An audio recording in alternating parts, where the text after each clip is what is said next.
दररोज सकाळी मुलांच्या शाळेची घाई तसेच मुलांच्या डब्यामध्ये दररोज असं नवीन पदार्थ तसाच पौष्टिक पदार्थ कोणता द्यावा हा विचार तर प्रत्येक आईलाच पडतो। त्यासाठीच अगदी 15 मिनिटांमध्ये तयार होणारी रेसिपी आज मी तुमच्यासोबत शेअर करत आहे। ही रेसिपी मुलांसाठी खूप पौष्टिक तसेच आवडीची देखील असणार आहे।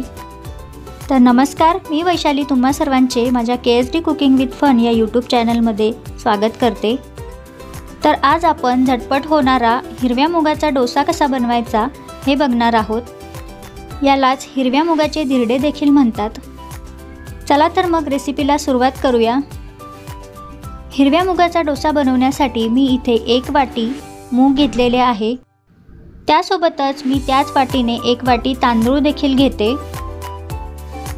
हे मूग आणि तांदूळ 2 पाण्याने स्वच्छ धुवून घ्यायचे आहेत। तुम्ही इथे अख्ख्या मुगाऐवजी मुगाची डाळ वापरली तरीही हे डोसे खूप छान येतात। तसेच आता पावसाळा सुरू आहे तर नवीन येणारे मूग देखील येतील, ते घेतले तरी चालतील। मूग आणि तांदूळ स्वच्छ धुवून झाल्यानंतर त्यामध्ये पुरेसं पाणी टाकून हे मूग तांदूळ रात्रभर पाण्यामध्ये भिजत ठेवायचे आहेत।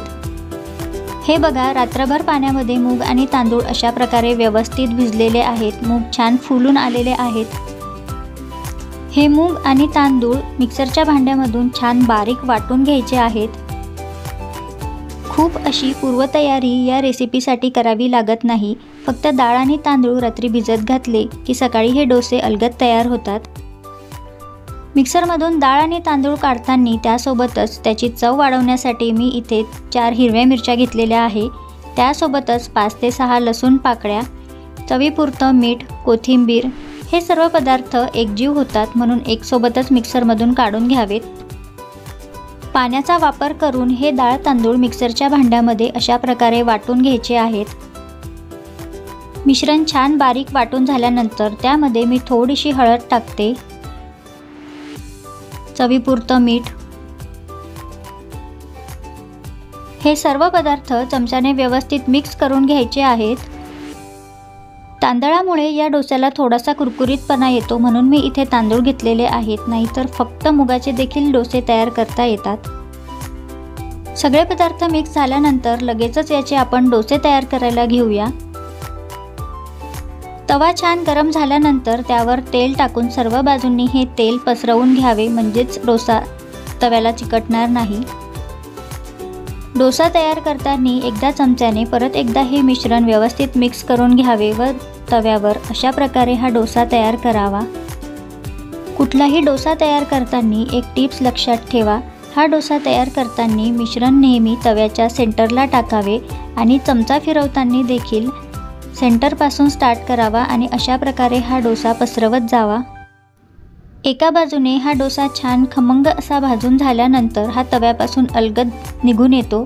त्यासाठी थोडंसं तेल टाकावं व एखाद्या चमच्याच्या सहाय्याने हा डोसा काढून घ्यावा आणि दुसऱ्या बाजूने देखील असाच खमंग भाजून घ्यावा।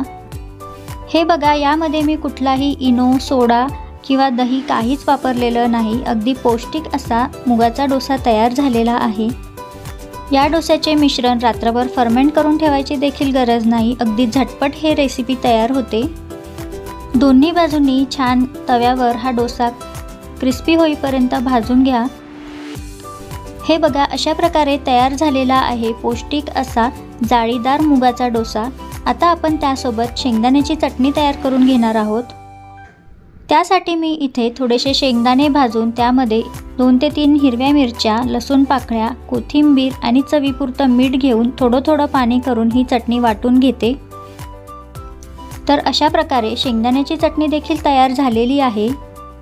ही रेसिपी तुम्ही मुलांच्या टिफिनसाठी, सकाळच्या नाश्त्यासाठी किंवा तुम्हाला काहीतरी वेगळं खावंसं वाटत असेल, तोंडाला चव नसेल तर नक्कीच करून बघा। खूप झटपट होते आणि चवदार देखील। तर आजची मुगाच्या डोस्याची रेसिपी तुम्हाला कशी वाटली मला हे कमेंटद्वारे नक्की कळवा। आजची रेसिपी तुम्हाला आवडली असेल तर रेसिपीला लाईक करा, शेअर करा आणि चॅनलवर नवीन असाल तर सबस्क्राईब